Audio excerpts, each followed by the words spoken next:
Assalamualaikum warahmatullahi wabarakatuh. Bismillahirrahmanirrahim. Perkenalkan, kami adalah mahasiswa semester 7 dari Sekolah Tinggi Agama Islam Muhammadiyah Pondok Pesantren Karangasem, Paciran, Lamongan. Kami akan membuat mini konten tentang sosial dan pendidikan dalam rangka melaksanakan tugas mata kuliah Sosiologi Pendidikan yang diampu oleh Ibu Dosen Zahirur Rahma, SHUM MPD. Nama Narti Anwarina. Alamat Tunggul, Paciran, Lamongan. Selanjutnya yang akan kami bahas di sini adalah tentang sekolah sebagai sosialisasi dan pembentukan kepribadian anak. Sosialisasi adalah suatu kebutuhan makhluk hidup yang tidak bisa dihindari, karena sosialisasi sebagai bentuk proses belajar dan berkembang, dan manusia adalah makhluk yang saling membutuhkan antara satu dengan yang lain. Sedangkan pendidikan adalah suatu usaha untuk mengembangkan diri, mendapatkan pengetahuan dan memiliki kekuatan spiritual keagamaan, pengendalian diri, kepribadian, kecerdasan, akhlak mulia, serta keterampilan yang memadai. Untuk bisa mewujudkan pendidikan yang kita harapkan, maka dibutuhkan usaha yang keras agar proses pendidikan yang baik bisa mendapatkan hasil yang baik pula. Dan tidak dapat dipungkiri bahwa peran orang tua adalah fondasi utama dalam pendidikan karakter yang dimulai dari rumah atau lingkungan keluarga. Madrasatul Ula merupakan tugas pokok dari orang tua, terutama seorang ibu yang merupakan dasar pendidikan dan pengetahuan yang dimulai sejak dini. Pembentukan karakter yang ditanamkan pada anak-anak adalah cermin diri dan tolak ukur keberhasilan orang tua dalam mendidik anak-anaknya. Maka jika orang tua punya pengetahuan dan kepedulian akan masa depan yang gemilang untuk anak-anaknya, dia akan selalu berusaha untuk memenuhi kewajiban dan tanggung jawab sebagai orang tua yang baik dan tidak bersikap masa bodoh. Walau dalam masyarakat kita, ekonomi adalah salah satu permasalahan yang kompleks selama ini, tapi tidak menjadi alasan bahwa anak harus putus sekolah. Karena pemerintah sudah banyak menyediakan biaya pendidikan dengan berbagai level yang terwujud dalam bentuk beasiswa pendidikan, sehingga memudahkan anak-anak untuk bisa mendapat kesempatan belajar agar lebih baik dan mampu mewujudkan. Sekolah merupakan lembaga pendidikan formal, tempat kegiatan belajar dan mengajar di mana anak-anak akan berinteraksi dan saling bersosialisasi. Kendala yang dihadapi sekolah dalam membentuk moral siswa yaitu 1. Kendala yang bersumber dari faktor internal, yaitu faktor yang timbul dari siswa itu sendiri. Siswa yang ingin mematuhi aturan walaupun sudah diberi sanksi, dia sampai saja melakukan pelanggaran. 2. Kendala yang bersumber dari lingkungan keluarga. Keluarga adalah kelompok sosial yang pertama di mana anak-anak menjadi anggotanya. Sebagai pendidikan pertama, keluarga dapat membentuk moral yang baik terhadap anak dikembangkan di dalam pendidikan selanjutnya yaitu di sekolah. Yang ketiga, kendala yang bersumber dari teman sebaya. Semakin bertambah umur seorang anak, maka semakin banyak teman yang dijumpainya, baik di lingkungan masyarakat maupun di lingkungan sekolah, menurut Firmansyah. Lalu, menurut Hanani, sekolah adalah tempat pendidikan anak. Di sana terjalin komunikasi yang baik. Mereka telah menganggap satu sama lain adalah keluarga. Antara siswa saling berinteraksi dan saling membangun kesadaran, maka akan terbentuk kepribadian setiap siswa di lingkungan sekolah. Tokoh-tokoh seperti Kim Bal-yong dan kawan-kawan mengemukakan pengertian sosialisasi mencakup 1. Proses sosialisasi adalah proses belajar, yaitu suatu proses akomodasi di mana individu menahan, mengubah dalam dirinya lalu diikuti oleh upaya pewarisan cara hidup atau kebudayaan masyarakatnya. Dalam proses sosialisasi itu, individu mempelajari kebiasaan, sikap, ide-ide, nilai-nilai, dan tingkah laku dalam masyarakat di mana ia hidup. Semua sikap dan kecakapan yang dipelajari dalam proses sosialisasi itu disusun dan dikembangkan secara sistematis dalam pribadinya.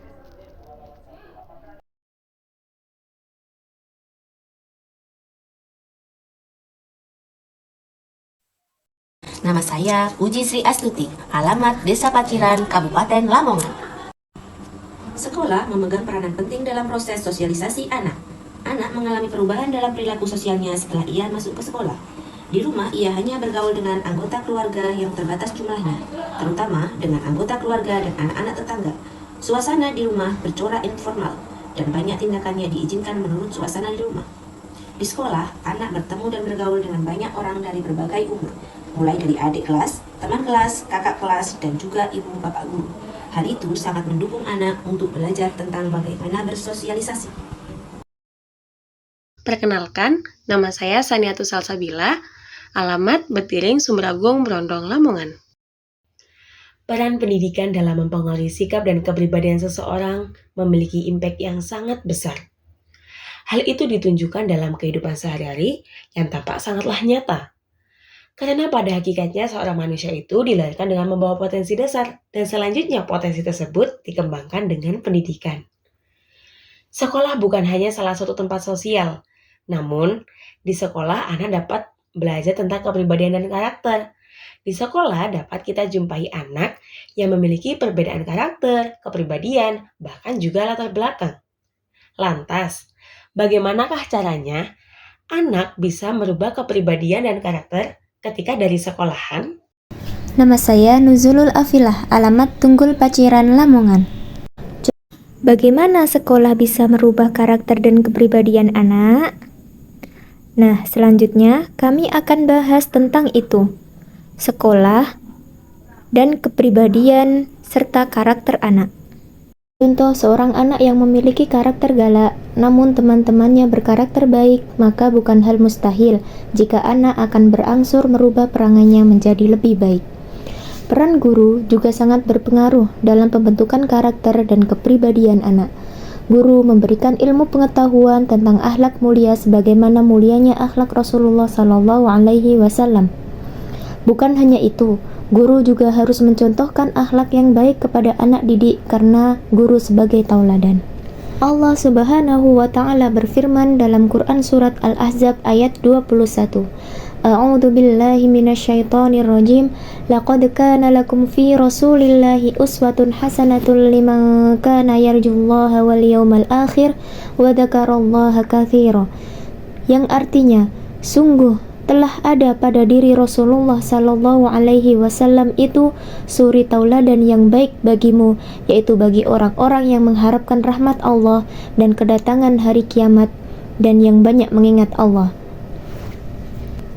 Kemudian dalam hadis yang diriwayatkan oleh Ibnu Majah an Abi Abbas an Rasulillah sallallahu alaihi wasallam qala akrimu auladakum wa ahsinu adabahum, rawahu Ibnu Majah, yang artinya dari sahabat Abdullah Ibnu Abbas radhiyallahu anhu dari Rasulullah sallallahu alaihi wasallam bersabda, muliakanlah anak-anakmu, perbaikilah adab mereka.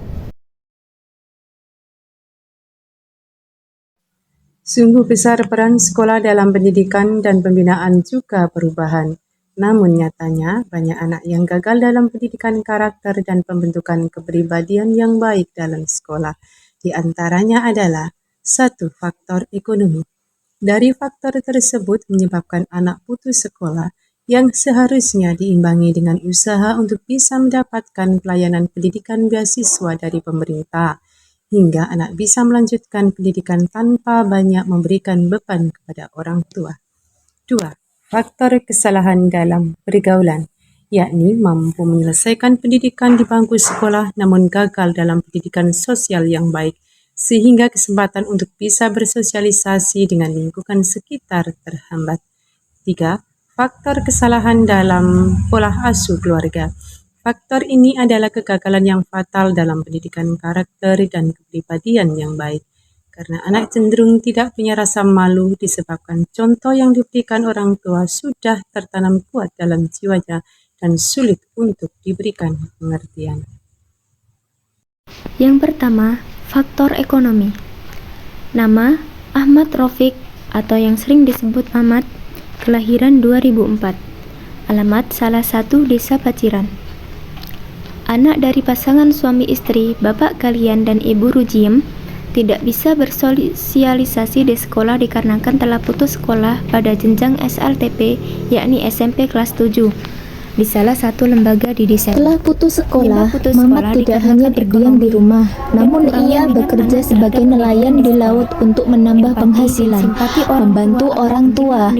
Itu adalah salah satu bukti bahwa Mamat adalah anak yang baik. Orang tua Mamat sudah berumur lanjut dan sering sakit-sakitan, namun ibunya masih berusaha memenuhi kebutuhan hidup dengan cara berjualan kecil-kecilan di depan rumah. Ayahnya Mamat juga seorang nelayan, namun karena fisiknya yang sudah sepuh, ayah Mamat jarang berangkat untuk melaut lagi. Pekerjaan Mamat sebagai nelayan sangat membantu perekonomian keluarga. Namun, bagaimanapun, seharusnya ekonomi tidak menjadi alasan seorang anak putus sekolah, karena pendidikan sangatlah penting untuk masa kini dan juga masa depan.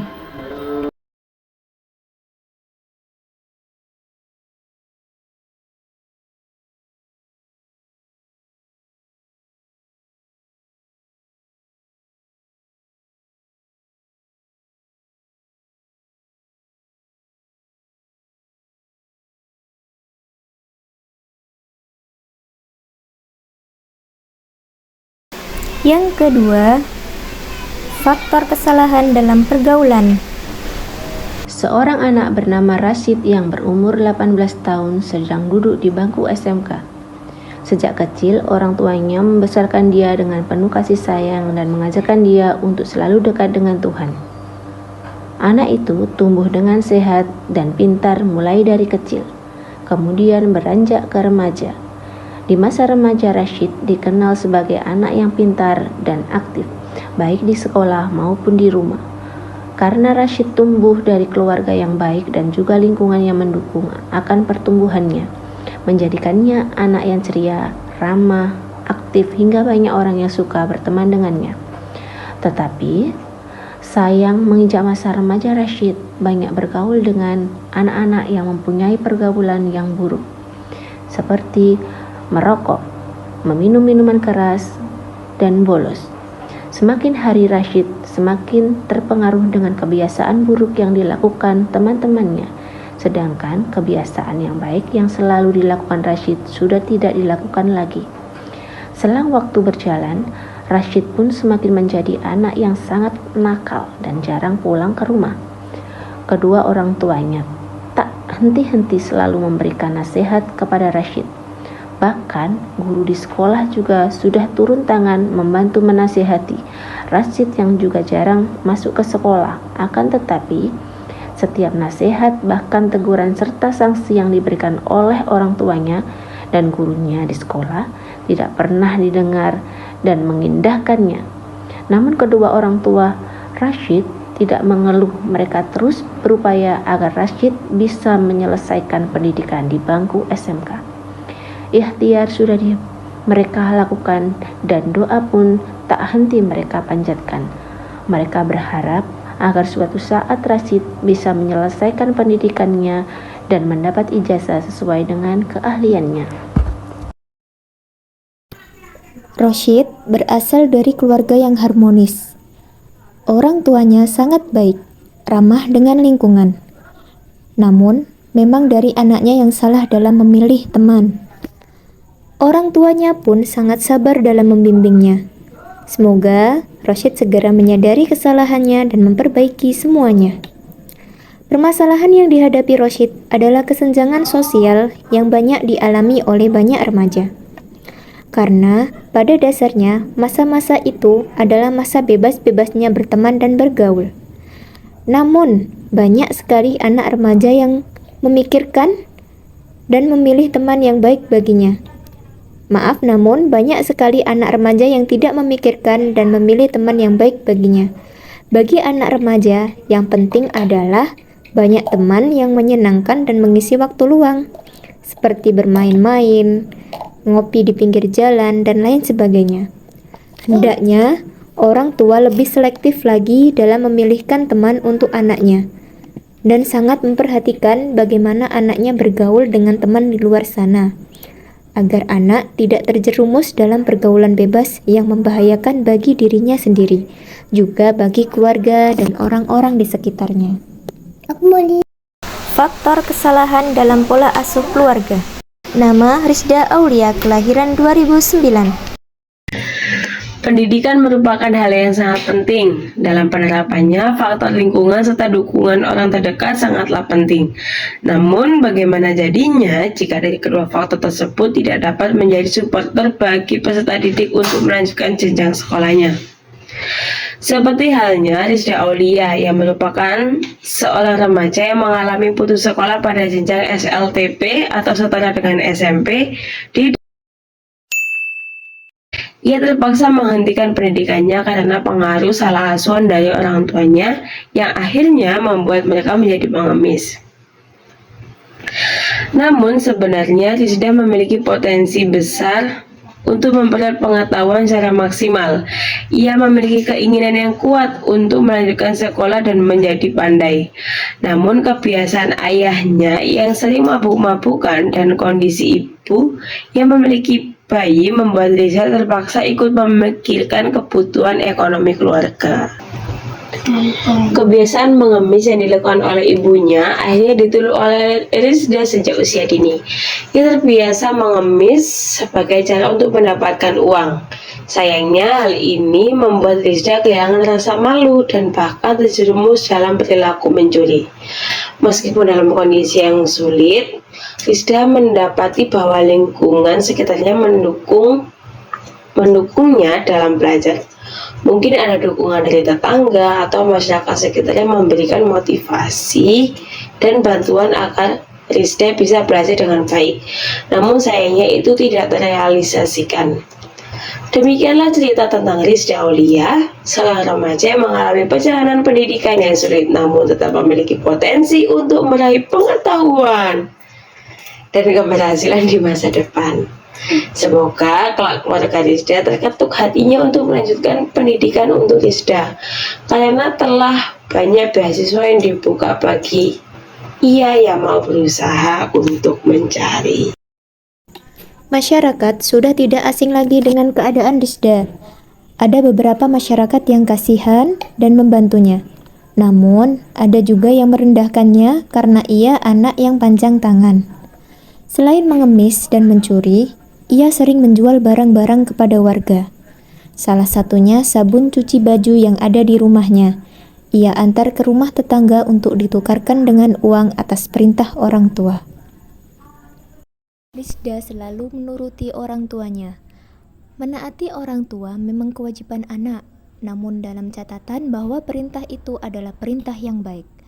Jika perintah dalam ketidakbenaran, maka hendaknya anak menolak dengan baik dan menasihati orang tuanya dengan penuh kelembutan. Dari kisah Rizda ini, kita tidak boleh sepenuhnya menyalahkan orang tua, karena kita tidak tahu bagaimana keadaan sesungguhnya. Cukup sebagai pembelajaran bagi orang tua yang lain, dan doa untuk Rizda dan keluarga.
Alhamdulillah, selesai sudah pembahasan kami tentang kesenjangan sosial di masyarakat yang berkaitan dengan pendidikan karakter dan kepribadian anak. Semoga Allah Subhanahu wa Ta'ala memudahkan setiap langkah kita dalam kebenaran. Terima kasih untuk perhatiannya. Semoga bermanfaat.